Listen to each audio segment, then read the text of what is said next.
Okay. So welcome to the CoCreativeSex Summit Podcast Series. I'm super excited today to invite Amanda Kao. I hope I pronounced her name properly. Did I do it right? Yeah. Awesome. From the Bad Academy. And I discovered them one day. I was looking online and I saw on Instagram this post of all these women in a room at ConsciousSlab, and they were like talking about sex. And I was like, wow, what's going on here? And they're called the Bad Academy. What's that? That sounds really badass, you know? And then I just read up about them and realized like, wow, there's like this kind of collective with like women trying to learn all these different things that normally archetypally like women don't learn. And I'm just super excited to get into Amanda's world and see what women are dealing with in her world and what kind of conversations they're having around sex. And just to put the context of our podcast series, we're getting all these conversations going around sex and all kinds of different communities of people, as we're all, when we scratch the surface, we all are struggling with sex in some way, form. And so we've created this event, the CoCreativeSex Summit, 14th, 15th, and 16th of February, to come in and just like expand our possibilities around sex, and in a way that's really aligned and feels good and feels like a possibility for healing and just like integrating our potential as human beings. So I'm super excited to hear what's going on in Amanda's world. So first, Amanda, can you share with us a little bit about the Bad Academy? Like what kind of women come together and why? Yes, I will. Thank you so much for having me, Julia. This is awesome. I'm so excited about what you guys are creating. It's so needed. And I can confirm that it's needed because of all the stuff I've done this year. So the Bad Academy launched in May of this year. So it's very new, but we've completed 20 workshops so far. Basically, the idea came from my want to be around women, but the thing is, like, I don't consider myself like a typically like really feminine woman. I mean, like, I do love to craft and I love like cooking and all those things that are typically considered like feminine activities, but the thing is, like, I was really craving to do things that were like a little more practical or just like a little bit more interesting to me, like how to take care of my car, or, you know, always really wanted to learn how to skateboard. And these are all things that I feel like a lot of women feel like they really want to learn, but there just weren't any spaces that were available for only women to attend, so that we could be vulnerable and kind of learn to fail essentially together. So I created the Bad Academy because I wanted to take all these workshops and I wanted to be around only women, because I just feel like it's extremely powerful and very exciting when it's only women, because none of these spaces have really only been for women. When it comes to these like age, like a little like bubble for like an area, like the skateboarding. Yeah. Where, like traditionally when you go to the skate park, you're kind of maybe the one woman with like lots of guys, and now like all girls hanging out doing that kind of thing. Yeah. It's extremely like intimidating to go and do these and try these things. And I feel like women are always like, no, like I couldn't do that. That's crazy. I understand where that feeling comes from. Like, it's very intimidating and just seems so impossible. And we're here to basically just like remove those barriers and be like, this is only for you. You come, you can know nothing about this, and you can leave with way more knowledge and way more understanding of like how you feel about this certain subject or this certain craft. So yeah, that's kind of where it's come from. And like I said, we've completed 20 workshops this year, and they've almost all sold out, and they've all been very weird and different. And people are always like, where do you come up with this stuff? And I'm like, it's just stuff I want to learn. So one workshop, I don't know if this is the one in your series, but on your website you talk about like repairing bicycles, for instance. And I'm like, wow, like a workshop and like empowering people to feel at ease to like figure out how to like repair their bicycles. Yeah, 100%. It's also being safe, right? Like, I mean, like, I think it's walking into a bike shop even can be an intimidating experience. And I feel like men would find that to be silly, but it's not, because most bike mechanics are men. So you walk into a mechanic shop and you're like, oh, my bike it's broken, and they're like, okay, well, what's wrong with it? And you don't even know like the language around like how to explain what's wrong with your bike. And that's also dangerous, because a lot of women in the city commute with a bike. And so all of our instructors are female, or female, like women identifying, and that's really important to me as well, because I just really want women to see other women doing these things and making careers out of them, and be like, look, you can do like anything that you want. Which I think is also really important, like to learn as like a small, like as young girls, but we can do that as like 30-something-year-old women too. So it sounds like very practical things that maybe traditionally the women haven't felt like encouraged to do that thing, and you're kind of opening it up, make it specifically for women, and then making them feel like in the practice of doing it, like actually doing it, this kind of like empowerment around that. Yeah, it's I always like to say that you're not going to like leave our workshops being an expert in like whatever we've just taught you, but the fact that you've like touched and used a miter saw or stood on a skateboard might mean that tomorrow you try to fix your toilet instead of calling your dad, like it just getting your hands dirty and just trying something, and then realizing that it's actually really not that hard and you can just like figure it out is really empowering. So I'd love to hear, like you said, a lot of the workshops come out of like what you want to learn. So like what have been the selection of workshops that you've done? So we did one on cannabis. That was really interesting. Like I'm a cannabis user, but I don't know anything about what it is, or like the chemicals behind it, or like how to buy it correctly, anything like that. That was super fascinating. The skateboarding one for sure. Knife sharpening, I'm a pro now. I'm better at it than my husband. It's great. That one was really great. Bike maintenance, car maintenance. It's been, oh man, just so many. And we did a lap dance one recently. We're planning on doing more taxidermy. It's just like all these like weird and crazy things. And the one that we're going to talk about most probably is the sex workshop, which I went to public school in like the deep south of the US, and like that's just goes to show like I really know nothing about sex and like my sexuality and like why I like the things I like and like what I'm supposed to do moving forward. So that was, I mean, not that anyone's like supposed to do anything, like it's like you can do whatever you want, but it was incredibly interesting to hear it from like all perspectives. So yeah, I mean, everything I've made, what like kind of produced and workshops are all things that I don't even really know too much about.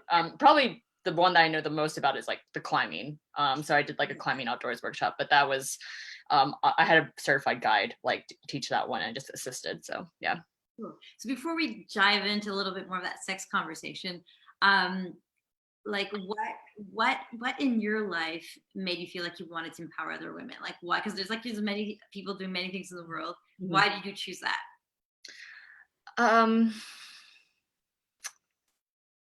I mean, like, I guess I've always considered myself a feminist, but I mean, like many women, I think in my generation, like my big feminist awakening probably happened after the election in the US. I was here in Canada and I just felt so gutted. I just could not believe it, and also felt very foolish for taking everything we had before for granted. And seeing women's livelihoods and body, like rights to their bodies and sexuality just be taken away from them because some asshole is like being elected into the White House just really had a major effect on my priorities as a person. And my skill has always lied in just bringing people together. I mean, I've been doing that since I was in university, probably before that. Event planning has been a huge part of my life. And I just felt like it's time. Like we need to like get our shit together. And like we need to organize and we need to like basically call to action with the elections. And was it like something like growing up, you said you were in the deep south, was it like family dynamics and like being in the south, things that you saw that you grew up as a kid that like were like this doesn't feel like me, or like it doesn't feel Yeah, just like very like typical gender roles, were always a huge part of what I thought it meant to be a man or a woman. um I'm still always learning as like a cis feminine presenting woman. Like I have very little barriers when it comes to people, like judging me for who I am, and learning a lot about trans rights and the LGBTQ plus S2 kind of movement, or just not movement, but community of people. I just realized very quickly how much there is a need to just speak up for people that are marginalized on a daily basis. Being like a woman of color, I obviously experienced some of that, but not nearly as much as other people. So I wanted to just create a space that was safe for women to learn and to just kind of like get to work. Like we're not here for anybody else. We're not here for men to look at us or for us to prove anything. Like we're here to be vulnerable and to just learn about this thing. And then we get to decide what we want to do with that information moving forward. You want to be a plumber after you take a plumbing 101 course? That's great. If you don't, and now you just know how a toilet works, that's great too. Like it's just up to you. Yeah. So basically like I just felt the need for women to start like, really taking things seriously and taking ourselves seriously. So that's, we can do this. Like it's yeah, not 100%. Yeah, exactly. And I just love women. I just think we're so amazing for so many reasons. And it's fucking bullshit that like no one recognizes that and we don't run the world. And that's insanity to me. Like every single day I think about that, I'm like, how did we get here? Like this is ridiculous. So yeah, I just wanted to surround myself with other powerful women and women. I wanted to inspire women to know that they can do anything they want to do. So right.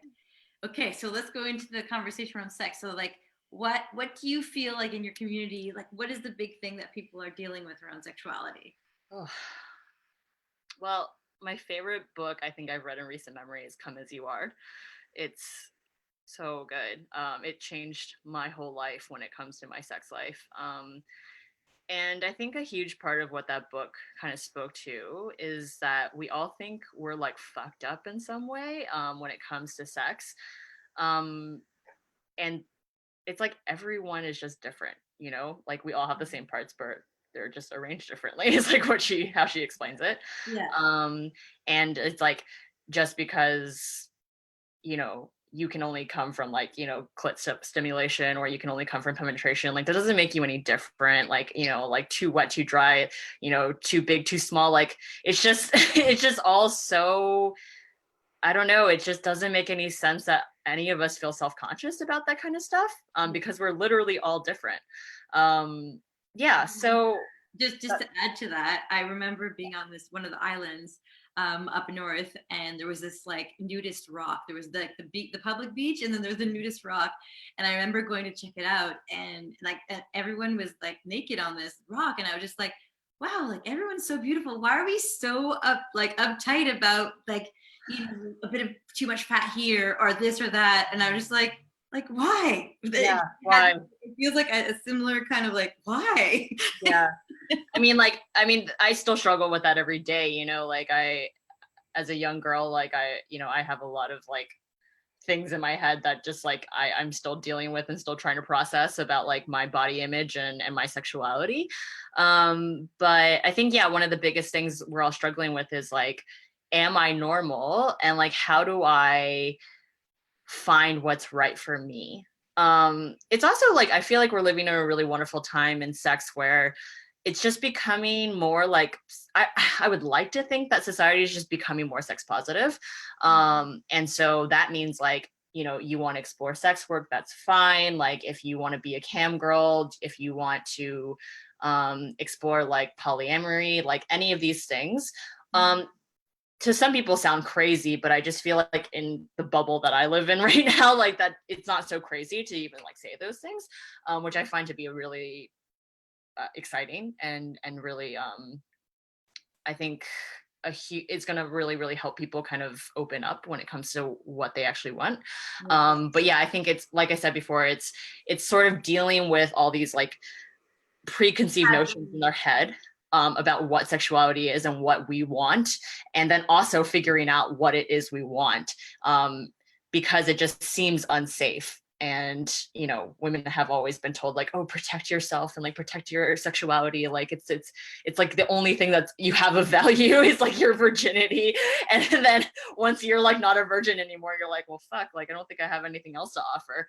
And it's bullshit. And it's also like, you know, ageist, and it can be racist, and it's just it's supposed to be a beautiful experience, and I just don't think that has been the case for a lot of people. So it's interesting that you mentioned cam girls. I remember watching the documentary called Cam Girls, and it was really amazing just to see like all the diversity of women that are in front of the camera with their different kind of like, they, you know, it's almost like this artistic kind of like you know, presentation, and they have their different like themes and the different things they want to do, and their little community that they've created, and like there's all kinds of like dynamics they deal with, but it was just kind of interesting to see like what people are doing, what they're trying, where do they feel insecure about things. And yeah, it was a really good documentary in the same kind of spirit as what you're saying, sort of like allowing these things that have been traditionally very taboo to be like something that, hey, if you want to explore this, you're allowed to, and you can sort of see where the edges are for you and where the like where you want to draw the line,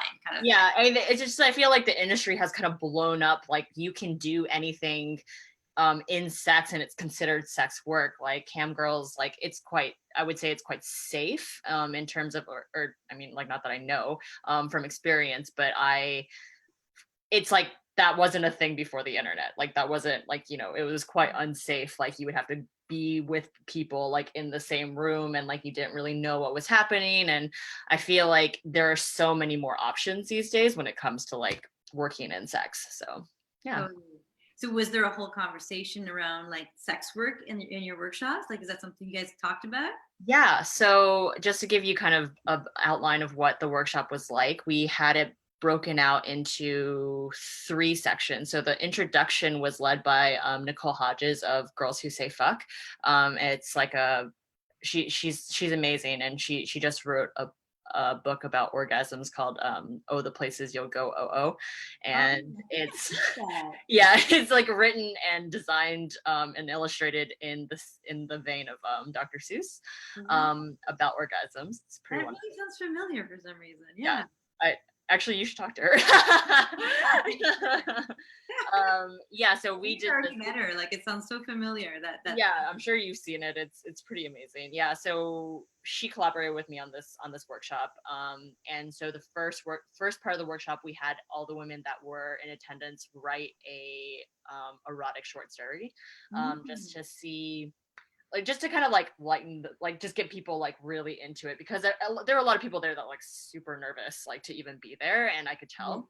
Yeah. So we just had them kind of entering into the like getting some of the like imagination going. Yeah, for sure. Yeah, we wanted to like get everyone ready, and so we were like, okay, so write down an erotic short story. Like we'll take 15 minutes to do a writing exercise, and it was like write an erotic story on something that's not erotic, like not typically erotic. So it was like peeling an orange, or like going for a swim in the ocean, or anything like that.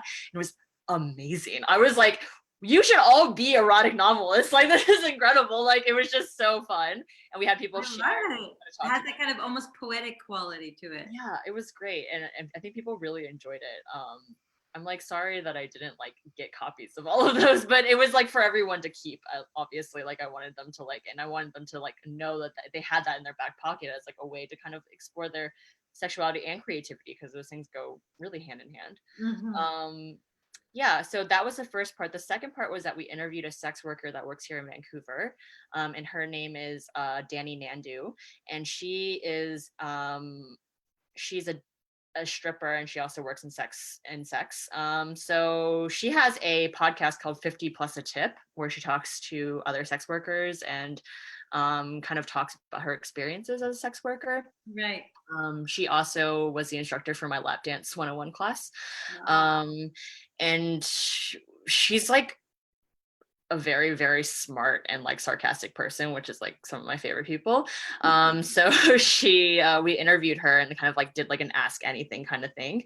And it was fascinating. I think a lot of women there were just like, wow, like I've never even thought like I'd be in the same room as someone that worked in sex work, you know, like that's kind of like how far removed a lot of us are in our society.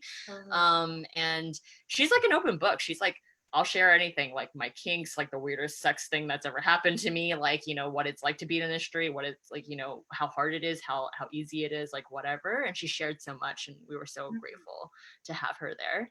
Yeah, it's amazing. Like, I just love how you create these scenarios where people can feel close and understand and get in people's world. You know, it's like, it just creates a lot of, it's like a taboo that you're allowing people to like realize, hey, this is a human. And this person, I mean, that was her biggest takeaway. She was like, I just want people to know that like sex workers are people too, and like, you know, we have feelings, and you can't treat us like shit just because we work in sex.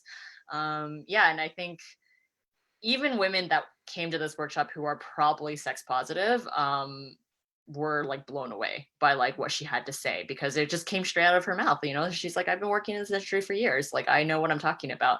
It was extremely empowering, and also just very cool to be in the room with like someone who lives a very, very different life from you. It's eye-opening.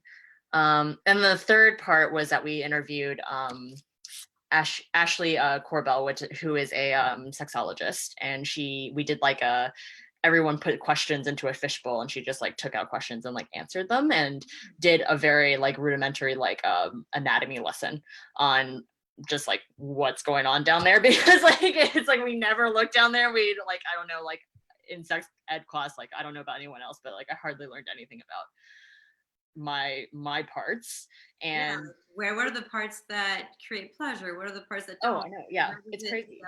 And then it's like I think it wasn't until like 2008 or 2007 that they like discovered that the clitoris is actually like bigger than the penis. Like it's just like a big organ inside, and I'm like, no one looked inside, like no one, like you're all scientists and doctors and you didn't think to like look.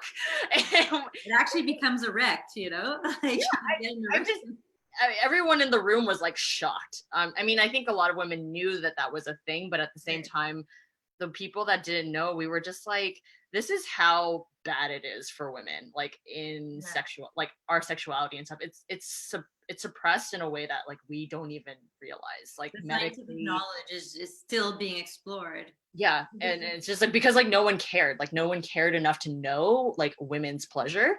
And so it's like not really like our fault at all, because it's like medically, you know, like from the government, like society, the media, like all these things have contributed to the fact that like we don't know shit about our sexuality and have never been encouraged to explore it. So and then we need something like the Bad Academy. It's like, hey, like let's have the real conversations here. Totally. And so that was great. And a lot of the questions that we received from attendees, they were all anonymous, like were pretty heartbreaking, because a lot of them were just like, the theme was like, what's wrong with me? You know, like this is a thing that happened to me. My boyfriend said that I'm too loose, or I'm too tight, or like I'm too wet, or I'm too dry, and like what's wrong with me? How do I not be that? And it's just like it was very quiet when those kind of questions came up, because we're like, that's so wrong, you know, because we all know that we're all different, and you should never be shamed for like however your body functions. It's not something you can control. So that was the gist. And then we did a huge raffle, because there's actually so many brands and so many like small businesses in Vancouver that operate in the sex space. And I worked like for an entire week to just get as many sponsors as I could, and we had like, I think we had over like 20 different prizes. And we even gave away like a dildo to every single person, and that was that was the joy of my life, giving dildos to women and just be like, here, take it. Do it what you want with it. Mine's just like sitting like a statue like next to my bed. So that was so fun. What were the gifts actually that you found dildos? What else did you find? To give away? We gave away like a body harness. We gave away like, you know, lube, and a lot of like, we also had each person that was involved with like organizing the event or being a part of the event, like the speakers, recommend a book about sex that they like know, like that they say like changed their life when it came to sex. So that was like extremely meaningful, I feel like, to some people, and I think those are like the biggest prizes. People were so stoked to just like have the material to read, because that's like another barrier. It's like, are you going to take the time and the money to like go buy a book about sex and like read it? And there's like a lot of shame around that, and it's like, there's no shame around it, but just to like receive it, it's like they're like, oh, now I can actually like do more research and like learn about this thing. So that was awesome. Yeah, and it was just so much fun. So amazing. yeah. What were the books that they recommended? So mine was Come As You Are. And then I think the other one was Vagina by Naomi Wolf, which I still haven't read, but it's on my list. The other one was like, I think it was something like The Joy of like Sex Work or something. It's like a book about sex work and like how to succeed in it, or how to like, do it right. And yeah, I think those were the 3 books. And then we had like a huge like reading list afterwards that we sent to people that kind of just like was like, these are the resources that you can use. And like Options for Sexual Health is where Ashley, our sexologist, actually works. And she gave a bunch of resources about like how you can like come in and talk to a counselor, and it's like free. You can call the nurses line in BC, and if it's a question about sex, they actually connect you to Options for Sexual Health. Cool fact, like I didn't know that. And you can ask questions about sex, and they're total like experts in it. So they'll tell you what you need to know, and it's just nice to know that there are resources available. And like the internet is a scary place when it comes to asking questions about sex. So I feel like it's nice to like be connected with like a medical professional that like is sex positive, which is awesome. So yeah. So what did you feel when you sort of like, there was like all those kind of like questions around their bodies and stuff, but what do you feel was the biggest concern in the room? Like what's the age group of the women that you're working with? I would say like typically I'm working between the ages of 25 and 35. But I've had women attend my workshops that are much older, and even like the skateboarding workshop, like I had little girls come that were like 6 or 7 with their mom, which was adorable. But I think for the sex workshop specifically, like it was like people around my age, so like in their like late 20s or early 30s. Right. So what did you feel was the biggest like thing that they were concerned about or worried about? Or I mean, there was the body like liquids and stuff in terms of like those kind of things, but like what was the biggest thing that it seems to be like in the way for people around sex? Yeah, I think I think there's just like a lot of confusion about like what is right for me and how do I explore that in a safe way. So a lot of it was, I mean, like women are so nice, like they just care so much about if they're like doing right by their partners, and like they want to like be the best like sex partner they can be for whoever their spouse or partner is, and that's really nice. But what we wanted people to walk away with was like, that's not as important as like whatever you want, and you need to prioritize like what it is that you want. I think like a big concern for a lot of women are that they're just incredibly insecure about their sexuality and whatever kinks or things that turn them on and off are. And yeah, again, finding a place that is safe for them to explore whether or not that is like something. And I don't know if like we really gave them answers to that, but I do think that it opened up the conversation because we gave them somebody like Danny, who is incredibly secure about her sexuality and knows exactly what she wants and goes after it. And we also shared all these vulnerable like questions that people wrote down to the sexologist, and people hearing those questions. What was that? Like even just feeling like everyone's sharing these similar questions, like everyone has something. Yeah, all the questions were very like, all rooted in insecurity, which was like, am I doing this right? Like, is there something else I could be doing to be like, a better partner or like better at sex? And it's just like, I mean, like those kind of questions can't really be answered by a sexologist. It's really, I mean, it kind of just goes back to like, how secure are you with yourself, you know, and like, what do you want? Like, is this something that you want to prioritize in your life? Yeah. And generally, like, the answer is like, yes, you should. But it's, again, like, none of my workshops are like trying to convince anyone anything. It's just more like, I just want to give them the resources and give them the possibilities. Right. And then see what they do with it afterwards. And it's just like kind of nice to just be in a room with a bunch of other people that are incredibly insecure about their sexuality too and open about it. So yeah, totally. Like what were the kind of the kinks that they were worried about? I mean, I don't think like anyone specifically was like, oh, this is like a weird kink of mine, is that okay? I think the internet kind of like takes care of that, because all those kinks like exist on pornography websites that are just like, yeah, this is a thing you like, cool, we'll make content for it.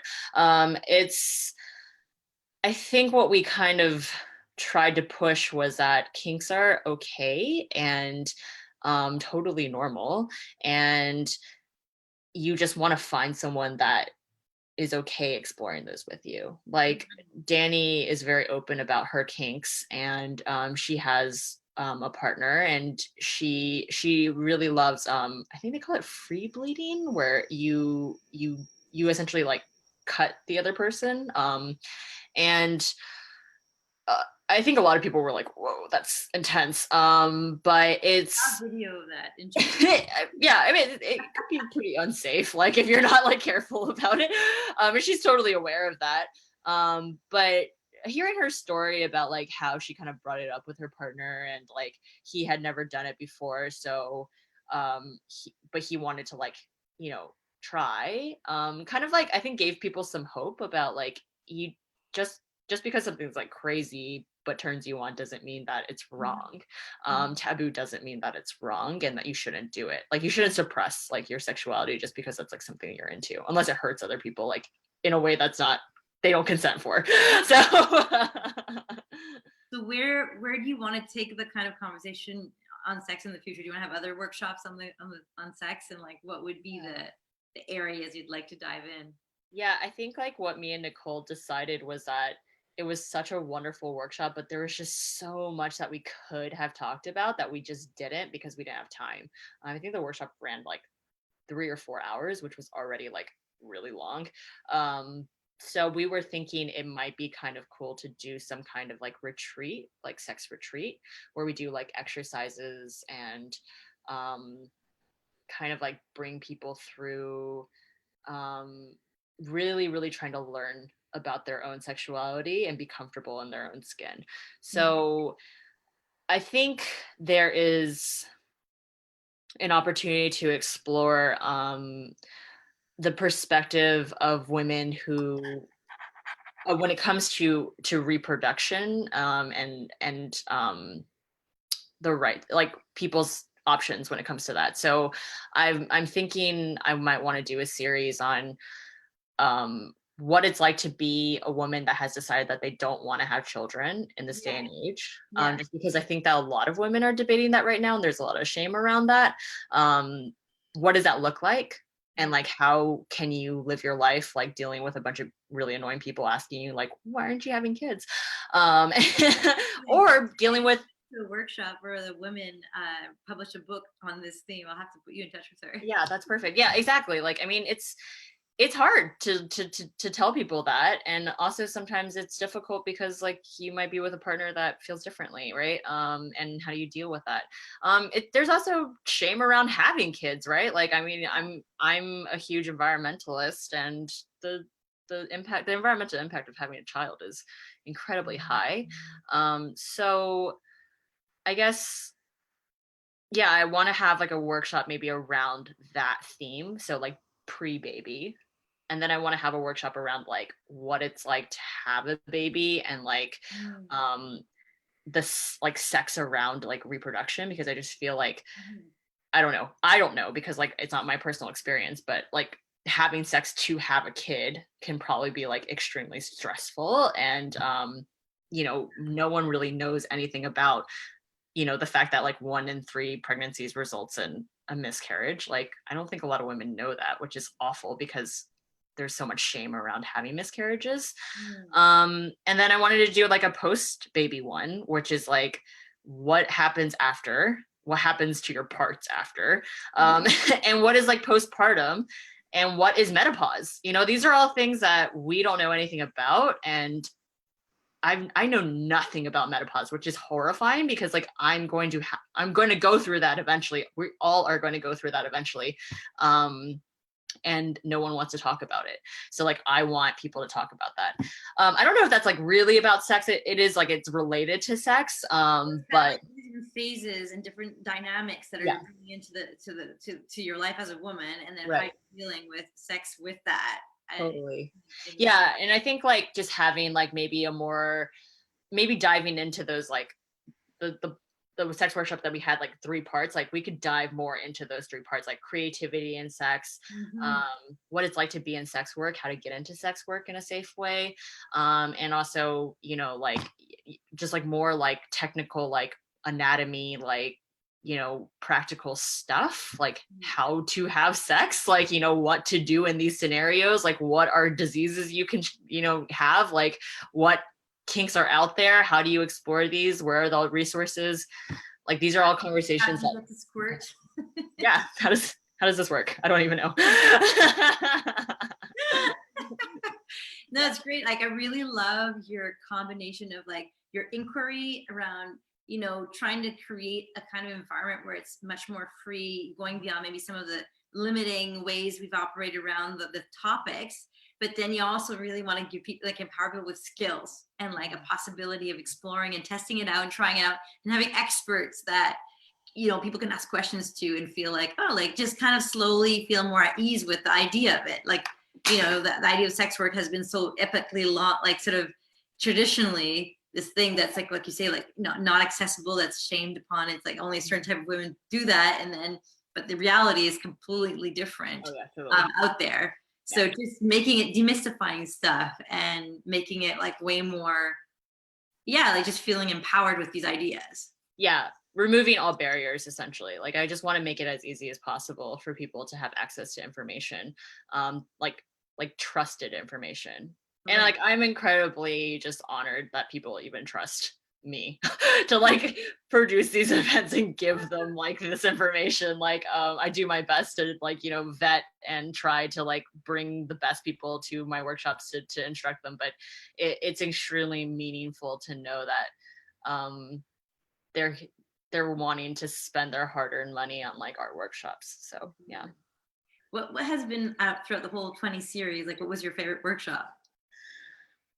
I mean, the sex workshop was really good. Like, I really, really loved that one a lot. It just hits the spot for so many people, that this big question. It's like such a central piece of everyone's life without kind of like ever naming it, but everyone's dealing with it in some way or form. So yeah, exactly. You know, there've been so many. Kind of like, I'm like low-key looking through a list right now, just so you know. You can't see that I am. You know, I really love, I'm always gonna have a soft spot for like my car maintenance course. That was the first workshop that we launched. My like the whole concept of the Bad Academy was, I was thinking like, oh, it's too ambitious to create like a company. Like, I don't want my own company. That sounds horrible. I've worked with very closely with a lot of CEOs in my time. My main job is like, I work in HR. So I just like, I couldn't see it any other way, because I just have a spreadsheet, like an Excel spreadsheet of like so many workshops that I want to run. But I was like, oh, maybe I'll just do like a 3-part series. So it'll be like cars, weed, and money. So I was going to do one on cars, one on cannabis, and then one on finance. So all 3 of those have happened. But the car maintenance one is what kind of started all of this, which is that I was like, I'm not going to be able to find a female mechanic. Like, where the hell am I going to find someone that is like willing to put on a workshop for only women, that is a woman, and works with a ton of cars and an expert? It just sounds like a dream. Like, it sounds impossible. not that woman. 2 blocks from my house, Leah's Automotive exists. Leah is a car mechanic and she owns her own shop. She is the only female master mechanic for BMW in Canada. And she lives in my fucking neighborhood. She's right over there. It's crazy. So when I came upon her, I was like, well, it has to happen. Like, this all has to happen. And when I launched with that workshop, it sold out in, I think, 30 minutes. And Bad Academy didn't even exist. Like, no one knew what it was. So it kind of just like proved my concept, which is that like there's such a need for this. And I've run that workshop twice. I would run it every week if I could. She's an extremely busy woman, and I'm just like blessed that she even like wants to like spend her weekends like teaching classes for me. But the women that come to those workshops, like, they're ready. They have their notebooks and they have their pens and they're like, I'm going to learn everything I can about. I want to reduce my budget here. Yeah. I mean, like, it's true. And like, it's again, like I said, it's super like intimidating, like walking into a mechanic shop. Like, how do you even pick a fucking mechanic? Like, when you go to Canadian Tire or you go to like, Mr. Lube, you're just like, I don't know, like, how to even tell you this. And then you don't know if they're ripping you off, like, cause you can't even talk about your car in a way that's like educational, or technical. So right. It's like, learn how to change a flat tire, like learn about the mechanics of your car and like why it needs oil, like why it needs a certain kind of gas, like what this means if you hear this sound. It's very cool to see women just like realize that it's just a machine, like just like the bikes, like it seems like a complicated machine, but it's like once you explain like why it has these 2 gears and like what happens when you change the gears, it just, you see like a light go off in people's heads and they're like, oh, it's not hard. Like, and like, honestly, like a lot of the questions that Leah gets, like, she's like, look in your manual. Like, it all exists like in the manual in your car. And like, women don't even feel like empowered enough to like look that up. So just like having that introduction, like very low-key introduction to it, is amazing. And it's also like good business for her because like I don't take my car anywhere else. Like, I go see Leah whenever I need something because she's not going to rip me off. Like, she understands what it feels like to be a woman in like a predominantly male dominated space. So yeah. So how do you talk about these things to like sell out in 30 minutes? Like, that's pretty epic. I don't know. Like, I hate like doing social media. Like, I just don't even understand really. Like, I had to have one of my amazing friends who's like a social media marketing genius, like give me a crash course in like a couple hours. Like, I made her dinner and I was like, okay, tell me everything I need to know. And I mean, it's not an exact science and I definitely don't do things correctly. I think, honestly, like, I think people just identify with the brand. I love Vancouver and I love the people that exist here. It's just that I feel like there's a little too much like kombucha and vegan cheese and like not enough like whiskey and tattoos. A little more oomph. Yeah. So that's like my particular brand of feminism that I like to put out there. And I think people are just like, oh, I'm like allowed to not be like into like what the typical like Vancouver woman is like attracted to. Like, I think like all those brands that like, you know, are centered around like veganism or, you know, like Lululemon tights, whatever, like that's all fine. I just feel like there is a huge population of women that do not identify with that at all. And it's bullshit that they don't have anywhere to go. And I mean, there are all types of women that attend my workshops, and I don't discriminate against anyone or whatever you like to do, whatever like floats your boat, like I'm into it. But I think why Bad Academy resonates with a lot of people is that, I don't know how this is going to come off, but like it is so authentically who I am that people can see it. And I'm a very like open person. Like, this is just like who I am, and like the way that I choose to run my company and the language and the copy and the brand that I've put out there is just 100% like who I am. And I've not compromised on that at all. And it's really like, I feel like people can sense that, and Very they direct, like the directness, like yeah. it's like this is me to you, and like this is what we're doing, this is why I'm doing it, and Yeah. like are you on? Yeah, and I know what do you want? You want in? You want out? Like, what do you want here? What do you want to do? And that's totally like how I feel, and I think it's been very validating that people haven't been like, you're insane. I mean, I have had some people that are like that, but it's very few, and people I think just gravitate towards people that are like super authentic and just really direct about what they want and what they need and what they want to do. And I obviously I'm not always like that. No one is always like that, but I do feel like I couldn't have done this company or experience the success that I have without having just done it 100% who I am. So yeah. Oh, that's really cool. Yeah. And like, what brought you from the Southwest to Vancouver? Because you brought the tattoos and the whiskey with you. Well, actually, I grew up in North Carolina, so is that the Southwest? No, that's the Southeast. Southeast. It's like mid east. I don't even know. But I actually moved here from from New York. So I was living in New York for 5 or 6 years before I moved here. And I moved here because my husband got a job at Arc'teryx, and we also were just like, we cannot deal with like the pace of New York. I mean, like I still have that hustle in me, which is also why I think like this has succeeded in the way that it has. New Yorkers are extremely direct. And yeah, I moved here wanting a different, like a change of pace. It was really, it's too slow for me. It really is. But at the same time, I feel like it's really good for my health that it's so slow. And I feel like it's really caused me to take a hard look at what I actually want to do. And I don't think the Bad Academy would have existed unless I had moved here. Yeah. To like say, hey, I want to like deal with these issues kind of thing. Right, exactly. Yeah. Very cool. Very cool. Well, I see our time's coming to the end. Is there something you'd like to like say or offer? Like, what's your next workshop?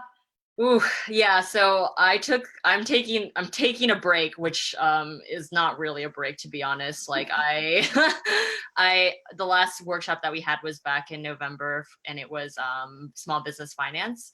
That was the last one.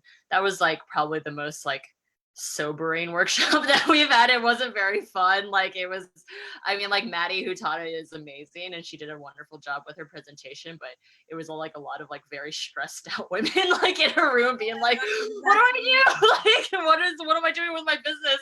Me being one of those people being like, I don't know if I make money, this is crazy.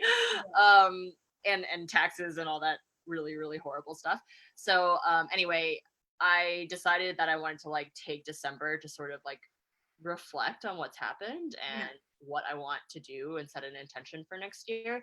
The Bad Academy literally got launched on a Saturday when I just had a free couple hours because I was like, yeah, I feel like doing that today. So I just like did it, and I like didn't have like a plan, or like I like had like half of a website and only one workshop that was in the works. Like I just like kind of felt like it was time, and I got sick of like telling people about it but then not actually following through. So I just launched it, and here we are 20 workshops later, just a few months later. And is it 2 or 3 per month, or what's the cycle? Yeah, that sounds about right. Yeah, like average like 2 or 3 a month. It keeps me. There's a lot to like have like to keep that up. It's pretty. Yeah, it's just me, so it's a lot, and I also have a full-time job, so it's kind of like intense. But what is your full-time job actually? I work at Not a Grocery, which is a package-free grocery store in East Vancouver. So I'm the chief people and culture officer there. Okay, cool. Those women are incredibly inspiring. I also don't think the Bad Academy would have existed without them. The whole mentality of like, just put it out there. If it's not perfect, it came from them. And seeing like women my age, like run a fucking environmentalist group, like in Vancouver, and sell groceries, like it's extremely empowering and very inspiring. Yeah. So your question was like, what's coming up? Yeah. So basically, since Bad Academy like was launched so kind of like haphazardly, like it just kind of like happened, and it was just like here one day. I feel like it would it would really, really serve me to sort of take some time to reflect and figure out what I want to do moving forward. So that's what December has been earmarked for. But the thing is, like, it takes like about a month or two to like plan a workshop. So like I'm planning the workshops currently for like January, February. And so like I kind of have to like put those together now and then also start marketing them like now. So like I think people will know soon what's happening, but I have like some really exciting ones coming up that are very weird and different. So I want to do like another finance one that's more like personal finance. And I'm also planning a stick and poke workshop. Stick and poke. So that's like home tattooing. There is a huge it's crazy. Other people are like, that's insane. But honestly, there's like a huge demographic of women in Vancouver that do that and want to learn how to do that. And I think I want to do like a self-defense one, but not call it self-defense because it just like kind of victimizes women. And I just like, I don't want women to always feel like they're the victim. Like I want them to be like empowered to use their bodies as weapons and be aggressive, like if they want to be. So I'm still like, how about like self-attack? No, yeah, I don't know, like a kick-ass 101. Like, I don't even know, like I have to like think about it a little bit more. I'm having a really hard time coming up with like the best name for that.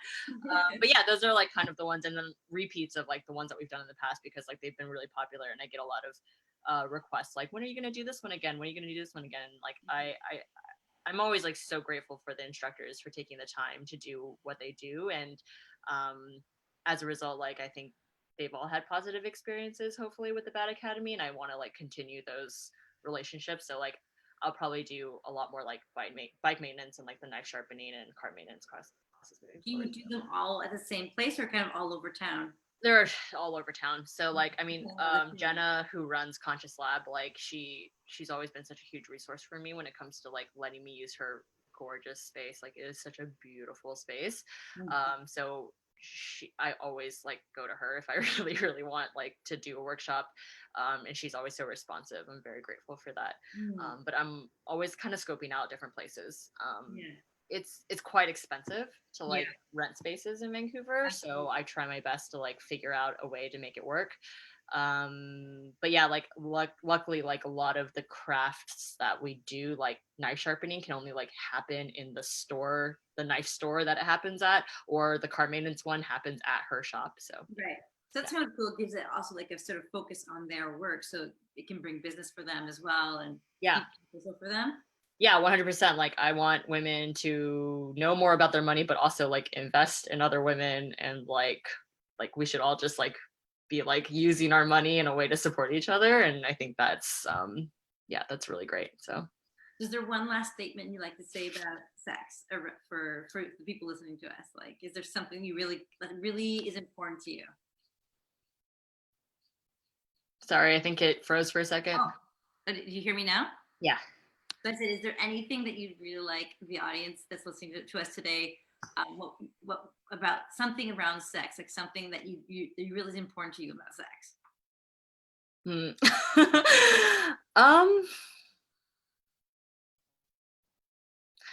I mean, like obviously, like I don't think any person's sex life is like perfect. If it is, like, wow, good on you. Like that's amazing. I'm very happy for you. But I think like the biggest part about sex is to know that I don't know. I learned this from Come As You Are, and I feel like I've said that so many times.